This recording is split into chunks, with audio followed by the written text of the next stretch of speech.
আল্লাহ সুবহানাহু ওয়া তাআলা বলেন, যালিকাল কিতাবু লা রাইবা ফীহি হুদাল লিল মুত্তাকিন। এটা এমন একটা কিতাব, এটা আল্লাহর পক্ষ থেকে এমন একটা কিতাব দুনিয়ায় বিশ্ব নবীর উপরে হেরা পর্বতের গুহায় নাজিল হয়েছে, যে কোরআনের ভিতরে বিন্দু মাত্র কোনো ভুল নেই, কোনো সংশয় নেই, কোনো সন্দেহ নেই। সেই কোরআন থেকে আজকে আমরা কথা বলবো, আমরা শুনতে রাজি আছি তো? আজকের মাহফিলটা যদি জীবনের সাথে যদি কবুল হয়ে যায়, ওই কিয়ামতের কঠিন মুসিবতের দিনে, যেই দিন মানুষ স্ত্রী তার স্বামী থেকে পলায়ন করবে, স্বামী স্ত্রী থেকে পলায়ন করবে, আজকের আলোচক শ্রোতা থেকে পলায়ন করবে, শ্রোতারা পলায়ন করবে আলোচক থেকে, আজকের খায়ের মাস্টার থেকে পলায়ন করবে তার ছাত্ররা, ইয়াসিন হুজুরের ছাত্ররা পলায়ন করবে তার থেকে। এলাকায় যে নেতার পিছনে তুমি মিছিল দিয়েছ, মিটিং করেছ, যার জন্য জীবন তুমি উৎসর্গ করেছিলে, ওই নেতা কিয়ামতের ময়দানে তোমাকে পরিচয় দেবে না। ওই নেতার কাছে যখন তুমি যাবে, ওই নেতা বলবে, তোমাকে আমি চিনি না, সোহকান লিমান লাগাইয়েরা, আমার থেকে দূর হয়ে যাও, আজকে তোমাকে আমি চিনি না। ওই কঠিন মুসিবতের দিনে, যেই দিন কেউ কারো কাজে আসবে না, আল্লাহ রাব্বুল আলামিন এই কথাটাই কোরআন শরীফে কোট করে দিয়েছেন, ইয়াউমা ইয়াফিরুল মারউ মিন আখিহি ওয়া উম্মিহি ওয়া আবিহি ওয়া সাহিবাতিহি ওয়া বানিহি। আল্লাহু আকবার। সেই দিন সন্তান তার পিতা থেকে পলায়ন করবে, পিতা তার সন্তান থেকে পলায়ন করবে, স্ত্রী স্বামী থেকে পলায়ন করবে, স্বামী তার স্ত্রী থেকে পলায়ন করবে। যেই দিন কেউ কারো পরিচয় দেবে না, ওই দিন এই কোরআন শাফাত করে, আজকের মাহফিল শাফাত করে তোমাকে আল্লাহর জান্নাতে নিয়ে যাবে। আল্লাহু আকবার। এই জন্য এই কোরআনের থাকার সাথে থাকার দরকার আছে কিনা? জীবন যদিও চলে যায়, আমরা এই কোরআনের সাথে থাকবো। থাকবেন তো? জীবনটা যদি অকপটে বিলীন করে দেওয়া লাগে, এই কোরআনের কথা যদি শুনতে গেলে আমার নেতা বাদ হয়ে যায়, নেতার সাথে থাকা যাবে, কথা বলতে হবে। এখন আর বলবে না কেউ, কারণ নেতার কথা এসে গেছে, তো এখন আর বলবে না। নেতার কথা তো বলতে হবে, কারণ নেতা তো আপনাকে জাহান্নামের রাস্তা নিয়ে যাচ্ছে। যে নেতার কোরআনের আদর্শ নেই, বিশ্বনবীর আদর্শ নেই, যে নেতার কথার ভিতরে সাহাবায়ে কেরামের আদর্শ নেই, ওই নেতার পিছনে কখনো ঘোরা যাবে না। ঘুরতে হবে তো ওই নেতার পিছনে, যে নেতার প্রতিটা কথা কোরআন দিয়ে হয়, যে নেতার প্রতিটা কথা বিশ্বনবীর সুন্নাহ দিয়ে হয়, ঠিক কিনা? সম্মানিত ভাইয়েরা আমার, এই নেতার কথাই কোরআনে এখন বলবে। আল্লাহ রাব্বুল আলামিন বলেন, وَلَقَدْ أَرْسَلْنَا نُوحًا إِلَى قَوْمِهِ إِنِّي لَكُمْ نَذِيرٌ مُبِينٌ। আল্লাহু আকবার। আল্লাহ রাব্বুল আলামিন বলেন, অবশ্যই আমি নূহকে, অর্থাৎ নূহ নবীকে তার জাতির কাছে আমি প্রেরণ করেছি। নিশ্চয় আমি তোমাদেরকে প্রকাশ্য সতর্ককারী।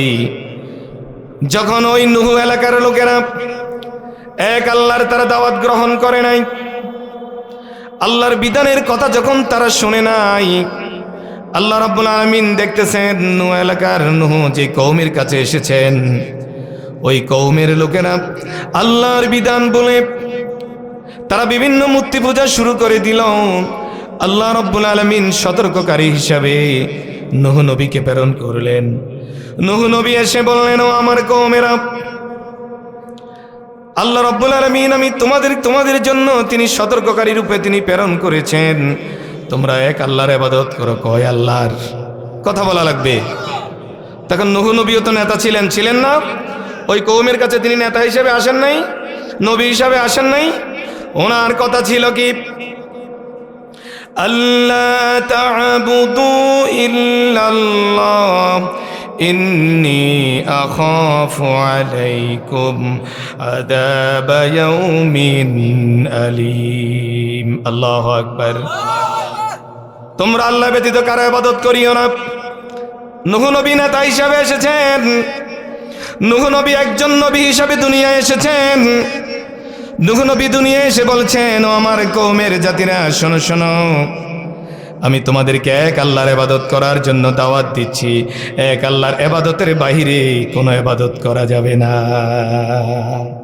আপনার নেতা কি কথা বলে?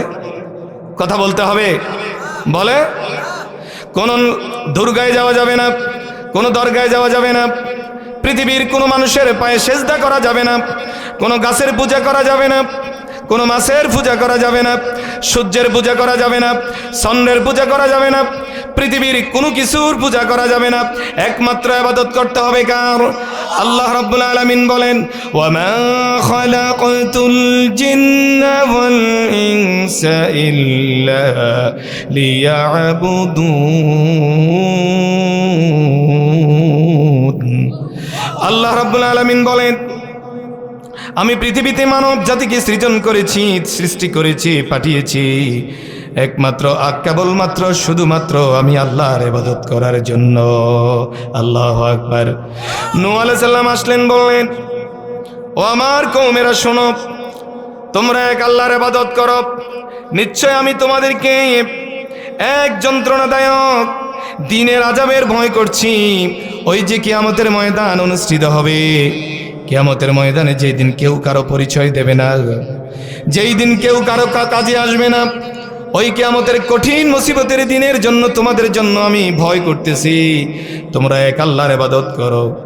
এই কথা বলার পরে মূসা আলাইহিস সালাম বললেন, আর নূহ আলাইহিস সালাম বললেন আবার, ক্বালা রাব্বি ইন্নী দাআউতু কওমি লাইলান ওয়া নাহারা। আল্লাহু আকবার। নূহ আলাইহিস সালাম বললেন, ও আমার প্রতিপালক, আমি আমার সম্প্রদায়কে রাতে এবং দিনে 24টা মুহূর্ত, প্রতিটা সেকেন্ড, প্রতিটা ঘন্টা আমি আমার সম্প্রদায়কে দাওয়াত দিচ্ছি এক আল্লাহর ইবাদত করার জন্য। তার কারণ হচ্ছে দুনিয়ার জিন্দেগি যখন শেষ হয়ে যাবে, আর একটা জিন্দেগি শুরু হবে, যেই দিন কেউ কারো পরিচয় দেবে না। আমি ওই দিনের দাওয়াত দিচ্ছি। আমি দিনেও দাওয়াত দিচ্ছি, রাতেও দাওয়াত দিচ্ছি। কে বলতেছেন? নূহ নবী। আল্লাহ রাব্বুল আলামিন তারপরে ওই আয়াতটা আবার কোট করে দিচ্ছেন, ওয়া ইন্নী কুল্লামা দাআউতুহুম লিতাগফিরা লাহুম জাআলু আসাবিআহুম ফি আদানিহিম ওয়াস্তাগশাউ সিয়াবাহুম ওয়া আসরু ওয়াস্তাকবারু ইসতিকবারা। আমি যখন তাদেরকে দাওয়াত দিয়েছি যাতে আপনি তাদেরকে ক্ষমা করেন, আমি আমার কওমকে বলতেছি, ও আমার কওমেরা, এক আল্লাহর দিকে ফিরে আসো। কয় আল্লাহর দিকে? এক আল্লাহর দিকে ফিরে আসো, যে আল্লাহ সুন্দর আকাশ দিয়েছেন, সুন্দর জমিন দিয়েছেন, তোমাদের রিজিকের ব্যবস্থা করেছেন, অক্সিজেনের ব্যবস্থা করেছেন, তোমাদেরকে দুনিয়ার বিবাহ বন্ধনের ব্যবস্থা করেছেন, চক্ষু শীতল সন্তান তোমাদেরকে দিয়েছেন, তোমাদেরকে ডিসি বানিয়েছেন, এসপি বানিয়েছেন, মাওলানা বানিয়েছেন, মুহাদ্দিস বানিয়েছেন, ইসলামী আন্দোলনের কর্মী বানিয়েছেন, কোরআনের খাদেম তোমাদেরকে বানিয়েছেন, তোমাদেরকে শিক্ষক বানিয়েছেন। ওই আল্লাহর দিকে ফিরে আসো, যে আল্লাহ এত নিয়ামতে তোমাদেরকে ভূষিত করেছেন। আর আল্লাহ ওই এলাকার মানুষ বুঝে নাই, ও আমার কওমেরা বুঝে নাই, তুমি আমার কওমদেরকে ক্ষমা করে দাও। তখন তারা এই কথা শুনল। আমি যখন আপনাদের সামনে এই কোরআনের কথাগুলো বলতেছি, যখন তারা কানে এই কথাগুলো শুনল, তখন তারা কানের ভিতরে আঙ্গুল দিয়ে নূহ আলাইহিস সালামের কথাটা শুনতে চেষ্টা করলো না। মুখের মধ্যে তারা চাদর দিয়ে, কাপড় দিয়ে মুখকে আবৃত করে নিল, এবং তারা জিদ করল যে এই লোকের কথা শোনা যাবে না, এই নূহ নবীর কথা শোনা যাবে না। এই জন্য দেখবেন মসজিদের মিম্বার থেকে এবং ওয়াজের মাহফিলের স্টেজ থেকে যখন হক কথা বলা হয়, যখন সুদের বিরুদ্ধে কথা বলা হয়, ঘুষের বিরুদ্ধে কথা বলা হয়, ইসলাম প্রতিষ্ঠার আন্দোলনের কথা বলা হয়, তখন এক দলের লোকের গায়ে জি দুষে উঠে যায়। ওয়াজও গেছিলাম, শুধু রাজনৈতিক ওয়াজ শুনেছি, ভালো কোনো কথা বলে নাই। ঠিক কিনা? ইসলাম যদি প্রতিষ্ঠিত হয়ে যায়, নামাজের ওয়াজ লাগবে না, পর্দার ওয়াজ লাগবে না, জাকাতের ওয়াজ লাগবে না, সুদখোরের ওয়াজ লাগবে না, ঘুষখোরের ওয়াজ লাগবে না, শুধু সংসদ থেকে যদি হা জয় যুক্ত হয়ে যায়, মুহূর্তের ভিতরে সারা 56,000 বর্গ মাইলে অন্যায় চলে যাবে, অপরাধ চলে যাবে। এই জন্য কোরআনের আইন বাস্তবায়ন করার জন্য মুসা আলাইহিস সালাম দাওয়াত দিয়েছিলেন, ও আমার কওমেরা, ও আমার জাতিরা, তোমরা যদিও আমি দ্বীনের কথা বলতেছি, আমার কথাটা তোমাদের কাছে ভালো লাগে নাই, ভালো লাগতেছে না, কারণ দুনিয়ার ভালোবাসা তোমাদের অন্তর চেয়ে গেছে, দুনিয়ার নেতার কথা তোমাদের অন্তর চেয়ে গেছে, দুনিয়ার ক্ষমতার লোভে তোমাদের কলিজাটার ভিতরে রোগ সৃষ্টি হয়ে গেছে। যখন কোরআনের সঠিক কথাগুলা বলা হয় তখন তোমাদের এই আলোচনা হৃদয়ের সাথে আর ভালো লাগে না, ঠিক কিনা? সম্মানিত ভাইয়েরা আমার, নূহ আলাইহিস সালাম যখন এই কথা বললেন, ও আমার কওমেরা, তোমরা আল্লাহর দিকে ফিরে আসো, আল্লাহ তোমাদেরকে ক্ষমা করে দিবেন। এই কথা বলার পরে নূহ আলাইহিস সালামের কওমেরা তখন কানের ভিতরে অঙ্গুলি দিয়া কানটা বন্ধ করে দিল এবং মুখের উপরে চাদরি দিয়ে কাপড় দিয়ে আবৃত করে নিল এবং তারা জিদ করতে লাগলো, তারা অহমিকা প্রকাশ করতে লাগলো, অহংকার প্রকাশ করতে লাগলো। ওরে নূহ, আমরা এক সম্প্রদায়, এত সুন্দর সম্প্রদায়, শান্তিপ্রিয় মানুষগুলো এলাকায় সবাই সমবেত আছি, সুন্দরভাবে সমাজ চলছে, তুমি কোন দাওয়াত নিয়ে এসেছো সমাজের মধ্যে বিশৃঙ্খলা সৃষ্টি করার জন্য? দেখবেন হুজুররা যখন কিছু কিছু হুজুর যখন লা ইলাহা ইল্লাল্লাহ জিকির করে, কোনো প্রতিবাদ নাই, কথা বলতে হবে, আমি আপনাদের এলাকারই সন্তান, আমার কথা তো বোঝেন না, তখন কোনো প্রতিবাদ নাই। সুদের বিরুদ্ধে ওয়াজলে প্রতিবাদ নাই, অন্যায়ের বিরুদ্ধে যখন কথা এসে যায়, যখন মসজিদের মিম্বর থেকে মসজিদের সভাপতি যদি সুদখোর হয়ে যায়, মসজিদের ইমাম সাহেব যখন সুদের বিরুদ্ধে কথা বলে, আবার বক্তার আলোচনার ইমাম সাহেবের চোখ যদি ওই সভাপতির দিকে যায়, তখন বলে এত টাকা দিয়ে ইমাম রেখেছি, মনে হয় যেন কেউ বা কারা ইমামের কানের মধ্যে কথাটা পৌঁছাইয়া দিয়েছে, এই জন্য ইমাম সাহেব আমার দিকে তাকাইয়া তাকাইয়া সুদের কথা বলেছে, ঠিক কিনা? সভাপতি যখন চায় ইমাম সাহেব আলোচনা করার সময় যখন তাকায়, মনে হয় কে বলে দিছে, আমি মনে হয় সুদ খাই, তো ঘুষ খাই, এজন্য এই ইমাম আর রাখা যাবে না, সমস্ত কুটো কৌশল শুরু হয়ে যায়, এই ধরনের ইমাম মসজিদের আগার রাখা যাবে না। অথচ ইমাম সাহেবের কথাটাই কি ছিল? সঠিক ছিল, ঠিক কিনা ভাই? ইমাম সাহেব যখন দেশের ভিতরে কোরআনের আইনের কথা বলে, এই 56,000 বর্গ মাইলের ভিতরে যখন কোরআনের শাসন চলবে, নারীরা তাদের নিঃসন্দেহে তাদের সতীত্ব হেফাজত হয়ে যাবে। তারা যখন চৌমুনি বাজার থেকে কাশীনগর যাবে, তাদের কোনো আর ভয় থাকবে না। তারা জানে এই মুহূর্তে যদি কোনো দুষ্ট ছেলে আমাকে টিজিং করে, তাহলে জেলে যাওয়ার সম্ভাবনা বেশি। তার কারণ হচ্ছে এখন ইসলামী সমাজ প্রতিষ্ঠিত, ঠিক কিনা?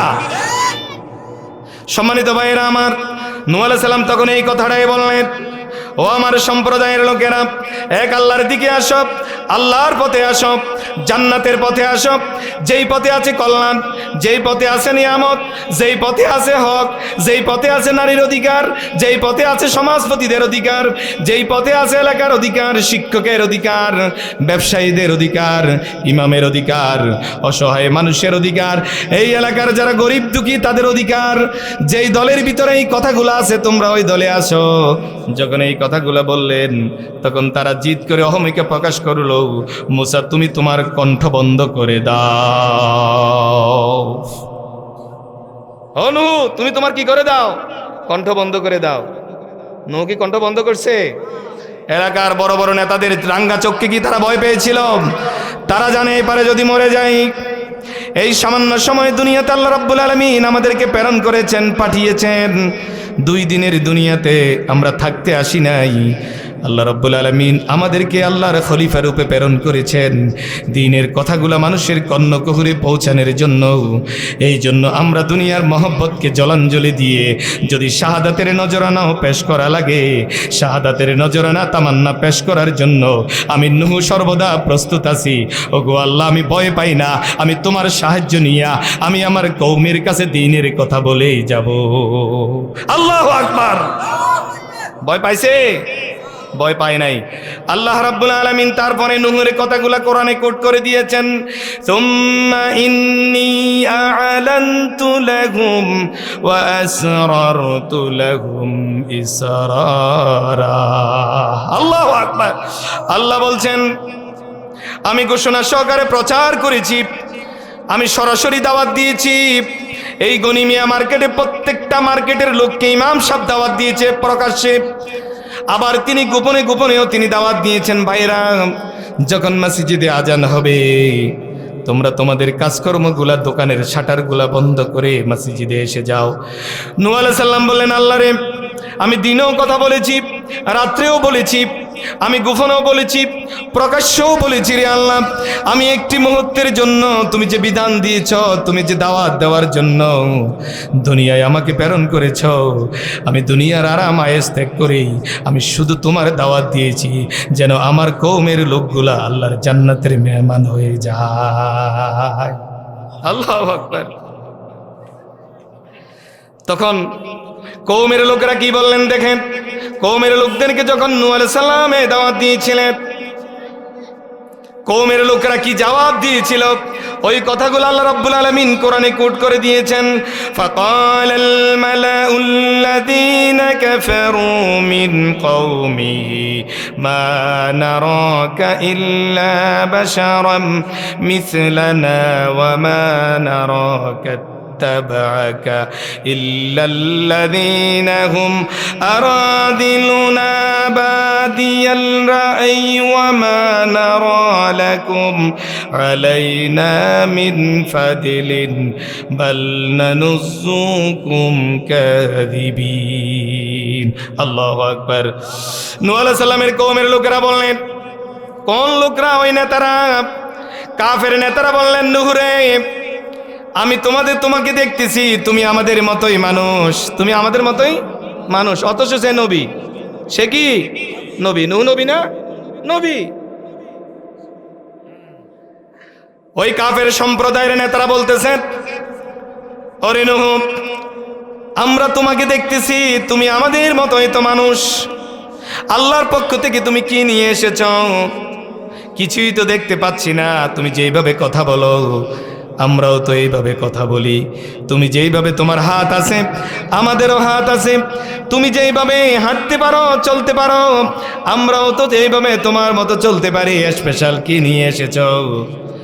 তখন আল্লাহ রাব্বুল আলামিন বলেন, ও আমার কওমের লোকেরা, শোনো শোনো, তোমরা যদিও আমাকে উপেক্ষা করে চলো, আল্লাহ দায়িত্ব দিয়েছেন, যদিও তোমাদের কাছে আমার কথাটা ভালো না লাগে, আর ভালো লাগবেই না, তার কারণ হচ্ছে দুনিয়ার ক্ষমতা, দুনিয়ার মোহ, দুনিয়ার অর্থ, দুনিয়ার সম্পদ তোমার হৃদয়ে চেয়ে গেছে, এই জন্য আমার নবীর কথাগুলা তোমার কাছে ভালো লাগবে না, তোমার কাছে এটা গুরুত্বহীনে লাগবে।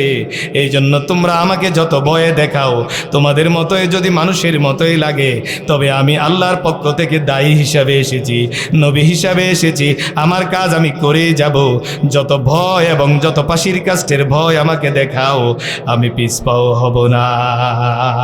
আল্লাহু আকবার। দেখছেন নি কত সুন্দর কথা? কি ভয় দেখাচ্ছেন? তোমাকে তো দেখছি আমাদের মতো মানুষ, তুমি ক্ষান্ত হয়ে যাও, কোন আল্লাহর দাওয়াত দাও, নিস্তব্ধ হয়ে যাও।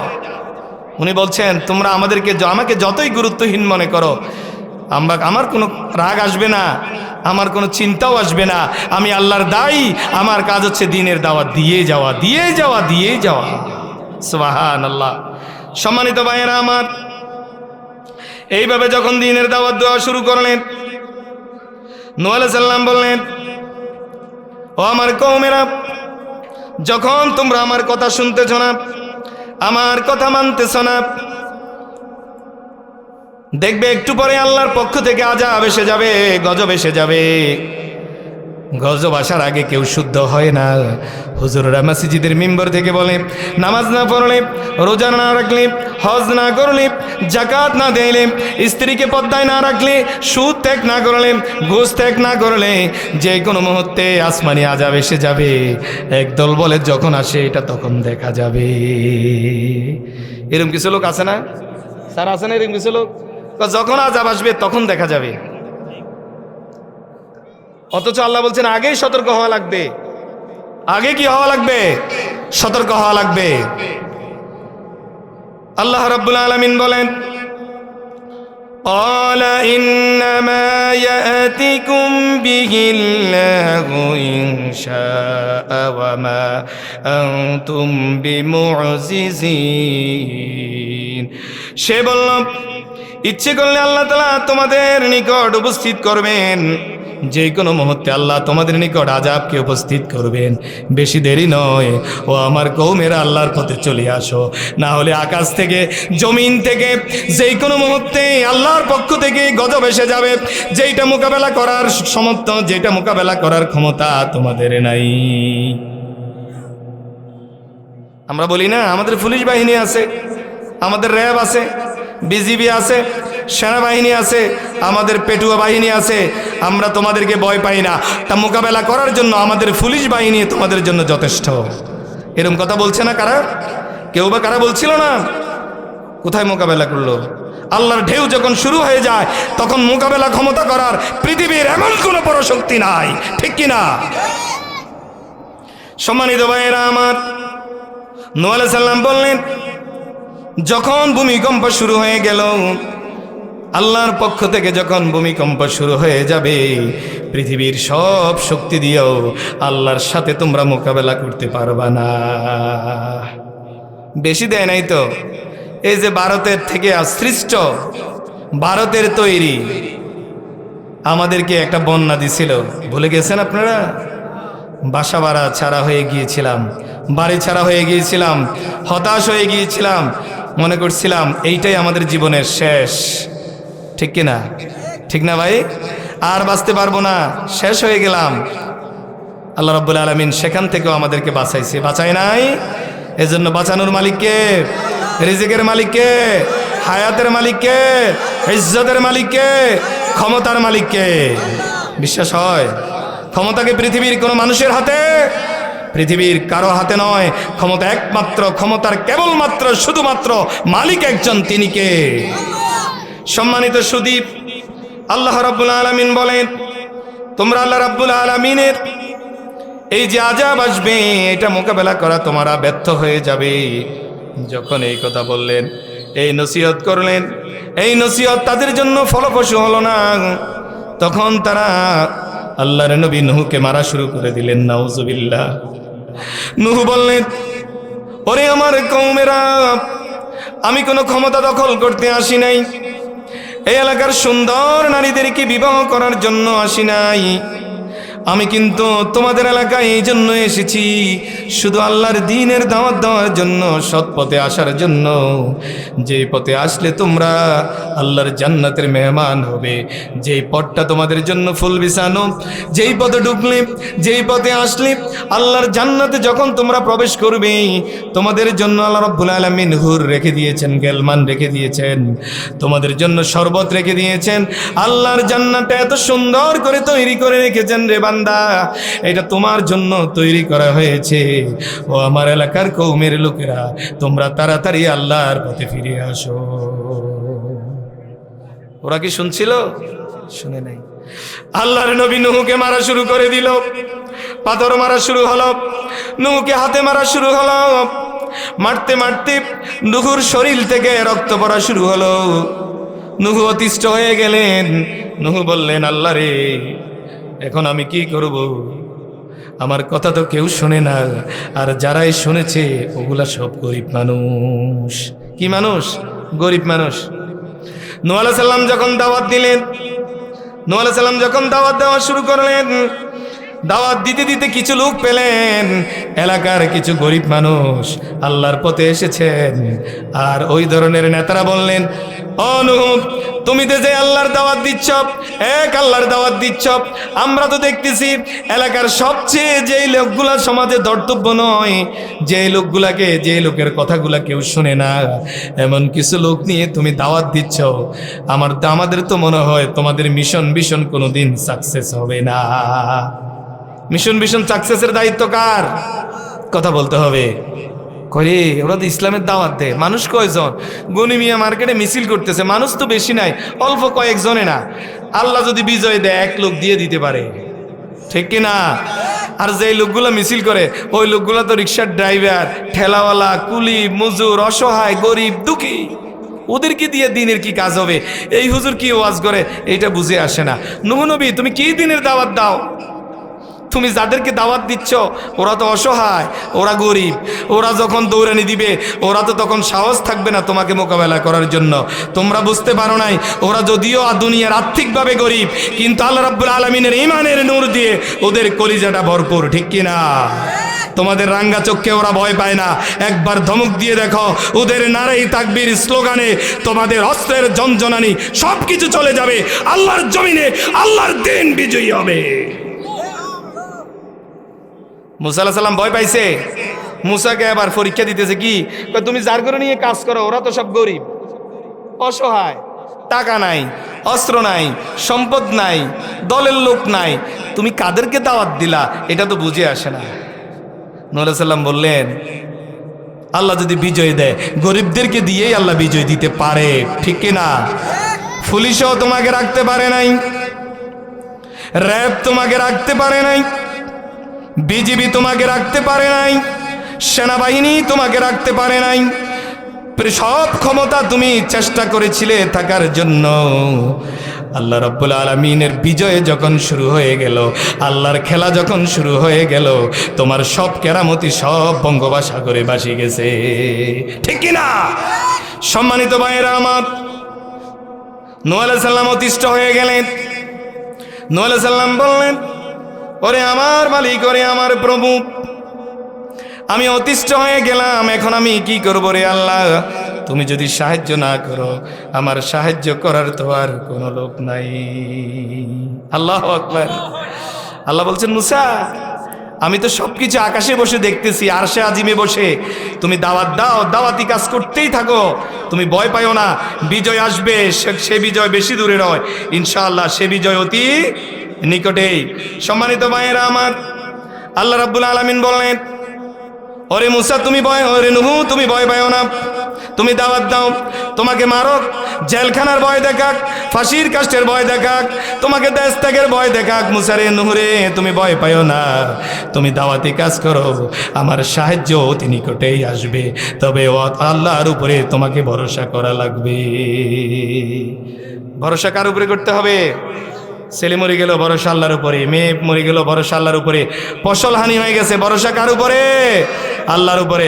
এলাকার সব লোক তোমার বিরুদ্ধে চলে গেছে, একমাত্র হকের উপরে তুমি আসো, ভরসা হবে আল্লাহর উপরে। ওয়া মান ইয়াতাওয়াক্কাল আলাল্লাহ ফাহুয়া হাসবু। আল্লাহ বলছেন, ভরসা আমার উপরে করো, সাহায্য আমিই করব, আর সাহায্য করার জন্য আমি আল্লাহই যথেষ্ট। সুবহানাল্লাহ। সম্মানিত ভাইয়েরা আমার, আল্লাহ বললেন, ওরে নূহ তুমি ভয় পেয়ে গেছো, আল্লাহ আমি কি করব?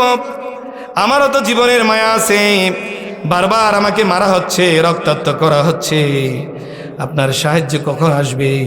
আল্লাহ বলেন, নাসরুম মিনাল্লাহি ওয়া ফাতহুন করিব। আল্লাহ বলছেন, সাহায্য অতি নিকটেই। নূহ একটু একটু ধৈর্য ধরো, সাহায্য আসবেই, তোমার দলে বিজয়ী হবে, আর সবগুলাকে আমি পানিতে চুবিয়ে মারবো। সুবহানাল্লাহ। কার কথা? আল্লাহর কথা কি মিথ্যা আছে? আল্লাহর কথা কোনোদিন মিথ্যা হতে পারে?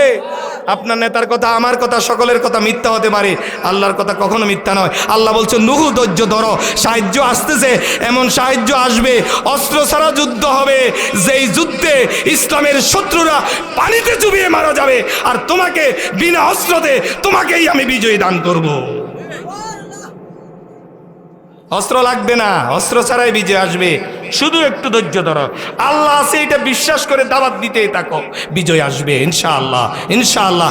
এই জন্য আমাদেরকে আনারপুরের মানুষেরা ধৈর্য ধরা লাগবে, বিজয় আসবেই, বেশি দূরে নয়। বিজয় দেওয়ার মালিক কে? সম্মানিত সুদীপ, আল্লাহ রাব্বুল আলামিন বললেন, নূহ রে, তুমি যেই তো হতাশ হয়ে গিয়েছ, দুর্বল হয়ে গিয়েছ, আল্লাহ রাব্বুল আলামিন বলে দিলেন, নূহ তুমি একটা নৌকা তৈরি করো। কি তৈরি করো? নৌকা। এটা বাংলাদেশের নৌকা না, এটা নূহ তো নৌকা।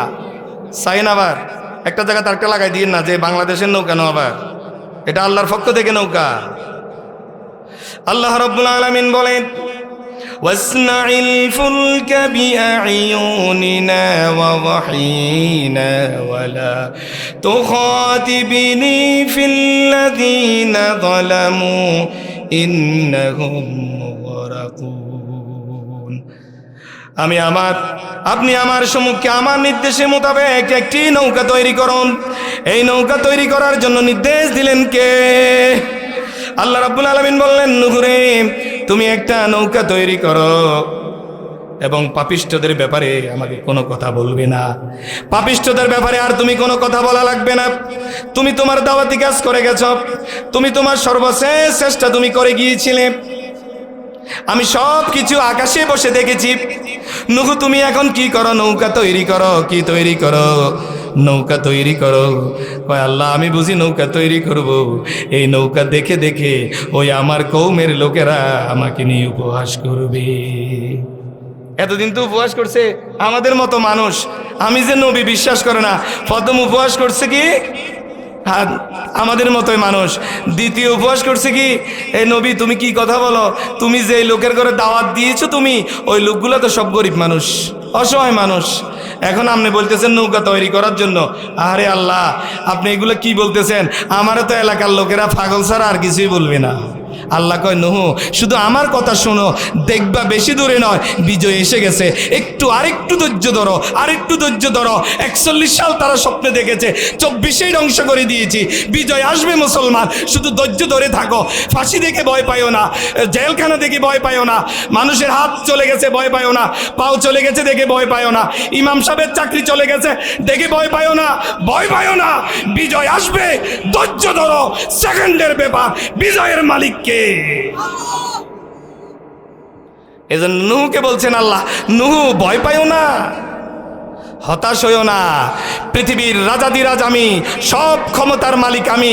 আমি যদি কোন বলি, ফায়াকুন বলার আগেই আমেরিকার সমস্ত শক্তি, ভারতের সব ক্ষমতা সেকেন্ডে গাঙ্গে ভাসিয়ে যাবে, মহাসাগরে ভাসিয়ে যাবে, সেটা তোমরা বুঝতে পারবে না। নূহ বললেন, আল্লাহ, তাই? আমি কি নৌকাই তৈরি করব? আমি আল্লাহ বলছি, তুমি না আমার গোলাম, তুমি না আমার প্রিয় বান্দা? পৃথিবীর শ্রেষ্ঠ মানুষের ভিতরে নবীরা তোমরা শ্রেষ্ঠ মানুষ, তা আমি বলছি নৌকা বানানোর জন্য। আল্লাহ, নৌকা চলবে কোথায়? সবটাই তো কি মরুভূমি, সবটাই কি মরুভূমি, নৌকা চলবে কোথায়? আল্লাহ, এবারে তো আমার বড্ড পাগল বলবে ওরা। কি পাগল বলবে? বড় পাগল। স্যার এখানে আসেন। এখন আমাকে কি বলবে? বড় পাগল। নদী নাই, পানি নাই, সাগর নাই, কূপ নাই, আমাদের দেশে বলে গাং, গাং নাই, নৌকা চলবে কোথায়? আল্লাহ, আপনি এটা কি বলেন? বানাও তুমি, আদেশ আমি দিয়েছি। নৌকা তৈরি করতে শেষ হলেই তুমি তারপরেই দেখবা সাগর কেমনে শুরু হয়, ঠিক কিনা?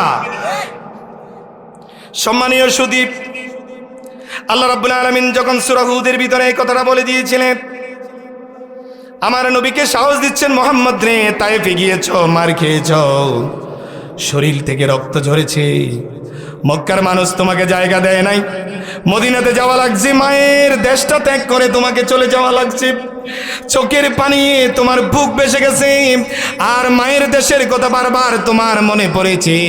মোহাম্মদ, তুমি ভয় পাইও না, মোহাম্মদ, তুমি ভয় পাইও না, ওরে মোহাম্মদ, ভয় পাইও না। আদেশ করেছি আমি, মাতৃভূমি ত্যাগ করে মদিনায় চলে যাও। মদিনায় থেকে বীর বেশে ইসলামী রাষ্ট্রের প্রধান হয়ে তুমি আবার মক্কায় ফিরে আসবে। মক্কার সমস্ত ক্ষমতা তোমার পদধূলিতে এসে চুম্বন করবে। মোহাম্মদ, মায়ের দেশ ছাড়তে তোমার কষ্ট হচ্ছে, মাতৃভূমি ছাড়তে তোমার কষ্ট হচ্ছে, ছেড়ে চলে যাও, ছেড়ে চলে যাও, ছেড়ে চলে যাও। আমি আল্লাহ বলেছি, ছেড়ে চলে যাও, সাহায্য আমি করব। তখন তোমাকে এতিম নবী হিসাবে আর মক্কায় আনবো না, আমি তোমাকে মক্কায় আনবো আরব গালফের নেতা বানাইয়া। নেতার কথা কোরআনে নাই, ওরা তো নাস্তিক, মুরতাদ, যারা ইসলামী নেতাদেরকে অস্বীকার করে।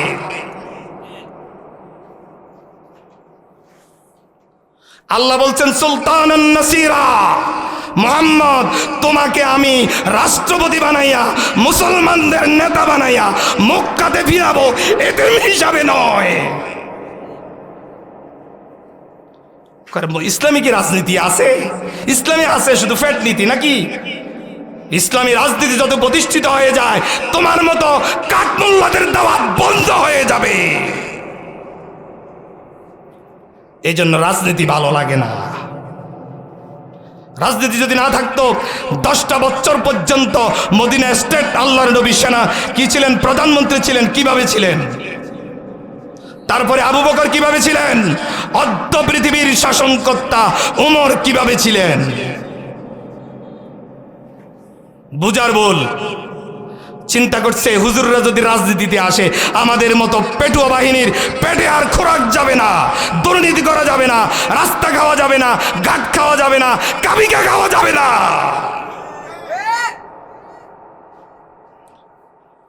সম্মানিত ভাইয়েরা আমার, নূহকে যখন বললেন নূহরি তুমি নৌকা তৈরি করো, এই কথা বলার পরে নূহ বললেন আল্লাহ পানি নাই, কিছু নাই, শুধু বালু আর বালু, অথই মরুভূমি। আল্লাহ আপনি কি বলেন নৌকা তৈরি করার জন্য? ওরা তো আমাদেরকে দেখে দেখে এমনি এত বলে পাগল, তাদের মতো মানুষ। হ্যাঁ এখন বুঝি নৌকা তৈরির জন্য বলেন। ও আল্লাহ যদি নৌকা তৈরি করি ওরা আমাকে বড্ড পাগল ছাড়া কিছুই বলবে না, ঠিক কিনা? বড্ড পাগল বলবি। সম্মানিত সুদীপ, আজান দেওয়ার আগে একটা টোকেন দিয়ে দিন, ঠিক আছে? সম্মানীয় সুদীপ, আল্লাহ রাব্বুল আলামিন তারপর বলতেছেন ওয়াকালা নূহুর রাব্বি লা তাযার আলাল আরদি মিনাল কাফিরিনা দাইয়ারা। নূহ আলাইহিস সালাম বললেন হে আমার পালনকর্তা, আপনি পৃথিবীতে কোনো কাফেরদেরকে, গৃহবাসীদেরকে রেহাই দিবেন না। কেন বলতেছেন? কি বলতেছেন? কোন কাফেরদেরকে আপনি রেহাই দেবেন না। যদি আপনি তাদেরকে রেহাই দিয়ে দেন তাহলে কাফেররা কি করবে? তারা শুধু কাফেরে জন্ম দেবে, আর কাফেরেরা যখন দুনিয়ায় প্রতিষ্ঠিত হয়ে যাবে আল্লাহর দ্বীনের বিধান তারা পালন করতে চাইবে না, আল্লাহর দ্বীনকে তারা ধ্বংস করতে চাইবে, আল্লাহর দ্বীনের বাতি তারা নিভিয়ে দিতে চাইবে। রে আল্লাহ আপনি কাফেরদেরকে ধ্বংস করে দিন। দোয়া শুরু করলেন। আল্লাহ কয় হ্যাঁ দোয়া কবুল করিম, ধ্বংস এমনভাবে করিম, এমনভাবে ধ্বংস করব যেটার আর কোনো কি কোনো পেতি নেতাও আর খুঁজে পাওয়া যাবে না। আল্লাহ কি কয়? আল্লাহ কইতেছে হ্যাঁ নূহ তুমি দোয়া করছো ঠিক আছে। কি আসতেছে সাজান ভাই? কি বললেন? নূহ আলাইহিস সালাম বললেন যে তুমি দোয়া করতেছো কাফেরদের যেন বৃদ্ধি না করি, কাফেরদের যেন ধ্বংস করে দিই। আর শুধু কাফেরদেরকে ধ্বংস করব না, ফেতি নেতা যারা আছে ওই সকল কাফেরদের ফেতি নেতা সহ সব কিছু বঙ্গোপসাগরে বাঁচিয়ে দেওয়া হবে। কে বলে? আল্লাহ বলতেছেন। কমু নূহ তুমি ভয় পাও না। ভয় পাও কেন? ভয় পাও না, একটু আশায় বুক বেঁধে রাখো। আল্লাহ রাব্বুল আলামিন তারপরে বললেন মূসা আলাইহিস সালাতু ওয়াস সালাম যখন নৌকা তৈরি শুরু করে দিলেন, কাফের দলের লোকেরা নূহ নবীর নিকট দিয়ে যায় আর নূহকে বলে এই তো বড্ড পাগল, ও নৌকা তৈরি শুরু করছে, এলাকা তো পানি খুঁজে পাওয়া যায় না। নূহ আলাইহিস সালামের মন বারবার খারাপ হয়ে যায়। আহারে আহারে এলাকার মানুষগুলার দিনের দাওয়াত দিতাম আইছি, সত্যের কথা বলতে আসছি, হক কথা বলতে আসছি, আল্লাহর দিন প্রতিষ্ঠার কথা বলতে আসছি।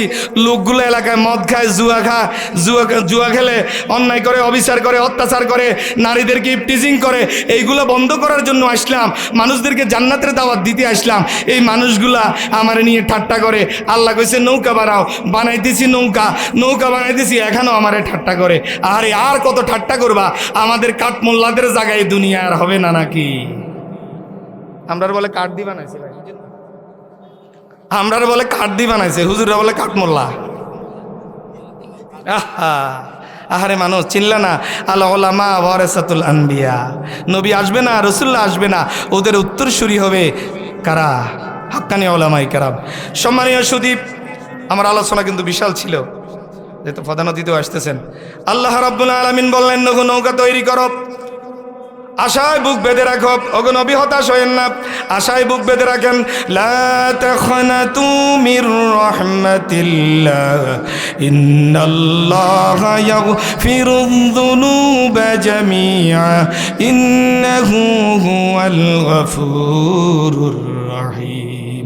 আল্লাহ বলছেন, বান্দারে অন্যায় করেছ, অপরাধ করেছ, কত জিনা করেছ, কেউ দেখে নাই পৃথিবীর, আমি দেখেছি রে বান্দা। গভীর রজনীতে উঠে যদি জায়নামাজ বিছিয়ে দিয়ে এই কনকনের শীতের মধ্যে যদি অজু করে তুমি যদি সেজদা দিয়ে আল্লাহর কাছে জীবনের গুনাহগুলা মাপ চাইতে পারো, আমার রহমতের দরিয়ায় জোশ মেরে যায়, আমি আমার বান্দার তামাম জীবনের গুনাহগুলা একটি মায়ার নজরে ক্ষমা করে দেই। আল্লাহু আকবার। আমার আল্লাহর মতো মায়াবী কে আছে? মায়ের সাথে যদি অন্যায় করো, বাবার সাথে যদি অন্যায় করো, টিচারের সাথে যদি অন্যায় করো, যতক্ষণ পর্যন্ত অভিনয় ভাঙবে না, পায়ে ধরে মাপ না চাইবে, ততক্ষণ পর্যন্ত আব্বা আম্মা শিক্ষক তার ছেলেকে ক্ষমা করে না। ঠিক কিনা? অথচ আল্লাহ বলছেন, বান্দা শুধু মাপ চাও, শুধু ডাকো আমারে, আমি তোমাকে মাফ করে দেব। আমার আল্লাহর মতো ভালো কে আছে আর? ও যুবকেরা, তরুণেরা, কোন নেতার পিছনে ঘুরো, কোন পচা নেতার পিছনে ঘুরে জীবনটাকে নষ্ট করতেছ? এক আল্লাহর পথে, এক কোরআনের পথে ফিরে আসো, জীবনটা দুনিয়াও সাকসেস, আখিরাতও কামিয়াব হয়ে যাবে। সুবহানাল্লাহ। সম্মানিত ভাইয়েরা আমার, আল্লাহ রাব্বুল আলামিন বললেন, নূহ আলাইহিস সালাম নৌকা তৈরি করা শেষ হয়ে গেল। নৌকা তৈরি যখন শেষ হয়ে গেল, আল্লাহ রাব্বুল আলামিন সামান্য কিছু পানি দিয়ে দিলেন। কি দিয়ে দিলেন? সামান্য কিছু পানি। পানি যখন আস্তে আস্তে শুরু হয়েছে, নবীকে যাও, আল্লাহর রহমত আইতে আছে। সুবহানাল্লাহ কইতেন না? আল্লাহর রহমত কি আসতেছে? আলহামদুলিল্লাহ, আলহামদুলিল্লাহ, আল্লাহর রহমত আসতেছে। এই কথা বলার পরে অনেক পানি হয়ে গেল, নৌকাটা পানির উপরে ভাসতেছে। এমন সময় ওই এলাকার কাফেরেরা, নাস্তিকেরা, ইসলাম বিদ্বেষীরা, নূহ নবীর বিদ্বেষীরা, যারা এক আল্লাহর কথা শুনে নাই, যারা নূহ নবীর কথা শুনে নাই, আল্লাহর দ্বীন ইসলামের কথা যারা শুনে নাই, ওই যে নূহ নবী বিশাল কিস্তি তৈরি করেছেন, নৌকা তৈরি করেছেন, ওই নৌকাতে গিয়ে তারা পায়খানা শুরু করে দিল। কি শুরু করে দিল? আহা আহা, ওরা চিনল না, এই এলাকার মানুষ চিনল না, এই মসজিদের ইমাম যে ভালো মানুষ, ওরা চিনে নাই, ওরা তারে তাড়াতাড়ি বিদায় করে দিছে। তার কারণ হচ্ছে, এই মসজিদের ইমাম যদি দীর্ঘদিন এখানে থাকে, তাহলে জালিমদের ক্ষমতা আর থাকবে না, জালিমদের তক্তে তাউস ভেঙে যাবে। এই জন্যই ভালো একজন ইমামকে এখান থেকে বিতাড়িত করে দিয়েছে। ঠিক কিনা? দেখবেন যে ইমাম হক কথা বেশি কয়, তার বারবার ইমামতি চলে যায়, কথা কয় না। সম্মানিত ভাইয়েরা আমার, নৌকা তৈরি করলেন, পানি এসে গেল, নৌকাতে বারবার পায়খানা শুরু করলেন। পায়খানা করতে করতে একবারে ভরপুর হয়ে গেলেন, একবারে কানায় কানায় ভরপুর পায়খানা। এলাকার কিছু লোক ওইখানে গিয়ে জায়গা নাই, তারপরেও পায়খানা করে, কারণ নবী তৈরি করেছেন, নবী তো তাদের দুশমন, এই কারণে বারবার তারা পায়খানা করতেছে। পায়খানা করার পরে শেষ হয়ে গেল তাদের পায়খানা। আবার যখন এলাকার মধ্যে আল্লাহ রাব্বুল আলামিন তখন একটা কুষ্ঠ রোগ দিয়েছিলেন, বিভিন্ন ডাক্তারের কাছে যায়, কিন্তু রোগ ভালো হয় না। কি ভালো হয় না? রোগ ভালো হয় না।